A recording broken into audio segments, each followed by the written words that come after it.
After it happened, I expected someone to do something. I expected parents to show up with questions and concerns. I thought the police would have done more, but nothing happened. Hey everybody, Destin Legary here at PAX South with IGN Access. You guys wanted to know more about Friday the 13th, so I'm here with Ronnie Hobbs, and he's going to tell us a bit about it. Sure, yeah. Go. So Friday the 13th, the first game in Friday the 13th game in over 25 years. We haven't seen one since 1989. This is a game that we've been working on in our mind our whole lives. We grew up Friday the 13th fans. Our entire life we wanted to see another game. So we got tired of waiting, so we started out creating an homage called Slasher Volume 1 Summer Camp. Never truly knowing what would happen with that, and we hired Tom Savini. As everyone knows, he's a master horror special effects artist. We hired Kane Hodder, who played Jason in 7, 8, 9, and X, to do our mocap and play our killer. And we hired Harry Manfredini, who did the score, the famous that guy. Nice. So we had him. Sure enough, Sean S. Cunningham, the director of the original films, as well as the license holder for Friday the 13th, heard about our game, reached out to us, and said, hey, you can have it. If it'll make your game better, you can have this license for free. So this game is kickstarted. Why don't you tell us a little bit about it? So initially, we started the game, and it wasn't even a Friday the 13th game. It was called Summer Camp, and it was still the same game it is now. It just didn't have the IP, the license. So it became, once we had the license holders and the original director of the films reach out to us, we were like, oh, well, we have this scrappy little indie game called Summer Camp going, but now we need to make Friday the 13th, so how are we going to cover that gap, right? So one of the ways, we were tossing out was Kickstarter. So we started planning our Kickstarter campaign, probably planned it for about 3 months, wish we would have had more time, but we popped it up live in October, on October 13th, and then we wanted to end on November, Friday the 13th. Why don't you tell us a little bit about this game? So the best way to describe it is it's primarily a multiplayer game. One person plays Jason, and there are 7 people who are counselors. And these counselors are based on the very familiar characterizations from 1980s slasher movies. Nerd. Of course. There's a nerd guy. You have an athletic girl. You have your preppy guy. With the sweater over the shoulders because they don't know how to put on sweaters somehow back in the 80s.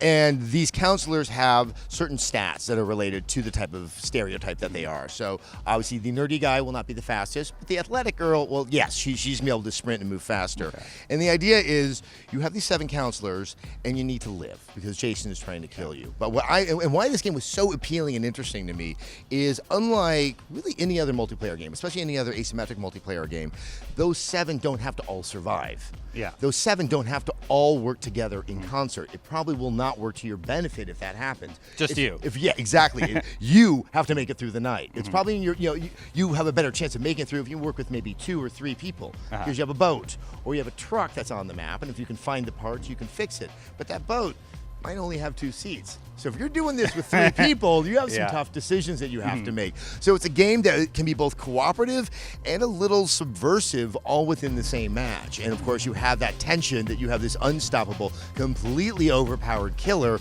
that's hunting you down, and you really, really don't want to see him. So Jason has a variety of ways that he can kill you in our game. So he has normal melee weapons that he can swing with one of his weapons. So real-time combat, lacerations, beheadings, arms and legs. But Jason can also grab you and perform physical melee kills with his hands. So a backbreaker, he can choke you to death. He can gouge your eyes out. Things like that. Very, very brutal things that you might see in The Last of Us and things like that. But he can also Game of Thrones. Yeah, that's a great scene, the Viper versus the Mountain. But he can also grab you and carry you to specific locations in the environment. Interesting. And he can use that environment for environmental kills. So Jason, we captured all that in mocap with Kane Hodder and our awesome stunt people. And those kills are just going to be incredible. We recorded everything that under the sun that we can think of. We actually went through we had 5 days of shoots at Digital Domain in Venice Beach, California. And it went astoundingly well, better than we could have ever thought. Kane Hodder was bringing it as Jason. He murdered many, many counselors over and over and over again. But we have hundreds of animations captured, over 400 actually, and we got through everything on our list and then some. So we were actually sitting there like, oh no, we have some time on day 5 to kill. Let's let's find some more kills to do. And so everybody's like brainstorming on the set. And he's not just playing the Jason that he played in the movies, he's also articulating some of the other famous Jasons from some of the earlier films. A lot that was going on there were the kill scenes. Yeah. You know, snapping someone's leg off, walking away with it, doing something to someone's head that's going to be quite horrific when this thing finally gets fully animated. So it was a lot of that, both for the male counselors and for the female counselors. So you guys hit your Kickstarter goal, and you're going past that. What else are you trying to reach? So right now, there's a whole bunch of features and stretch goals that we didn't hit that we want as in the game as the team, just the team. But fans really want to hit these as well. So we have a Slacker backer campaign that we're kind of framing as our slasher backer campaign, and so that's up right now. You can go to f13game.com and actually see that. So it's a way for people who missed out on the Kickstarter, because it only ran for 30 days, to get involved, to join us, the grander community, around the game, and actually contribute and get and actually have a say in what's going on, and actually drive towards some of these goals that everybody wants. Like the next one that it's up to be hit, we're about 20K away from it, is fan favorite Jasons. Like the fans will pick 3 Jasons from other movies that we haven't already covered. Where can people donate?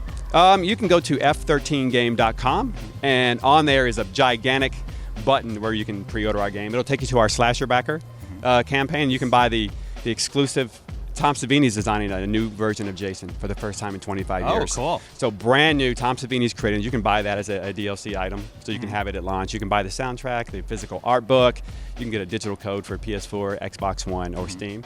We have a lot of other goodies on there too, and it's really, really cool. So. Cool. Well, thank you for taking some time to answer some questions. Sure. Yeah. Thanks, man. Guys, we appreciate it. Of course. Guys, what else do you want to see? Tweet at IGN Access with the hashtag IGNPAX, and we'll check it out for you. And for more on all things gaming, you're already in the right place. IGN.